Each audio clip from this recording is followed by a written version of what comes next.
پاکستان کی عسکری اور سیاسی قیادت ان دنوں نہایت اہم سفارتی مشن پر روانہ ہے۔ ایک ایسا دورہ جو تاریخ رقم کر سکتا ہے۔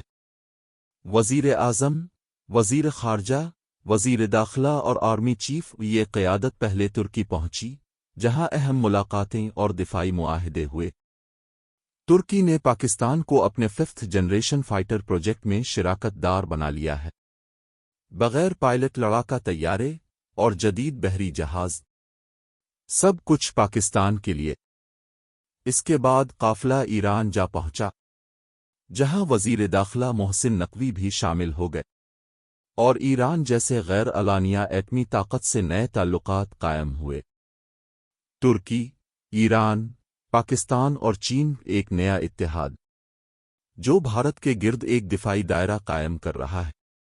بھارت، جو کبھی بنگلہ دیش، نیپال، بھوٹان کو ساتھ رکھتا تھا، آج تنہائی کا شکار ہے۔ اس کی اسلحہ ڈیلز تک ناکام ہو رہی ہے۔ اب یہ وفد آذربائیجان اور تاجکستان جا رہا ہے، جہاں دفاعی تعاون اور ایٹمی تاریخ کا نیا باب رقم ہونے والا ہے۔ یہ دورے صرف سفارتی مشن نہیں، بلکہ پاکستان کی فتح کے جشن ہے، اور ان کا اثر دیر پا ہوگا۔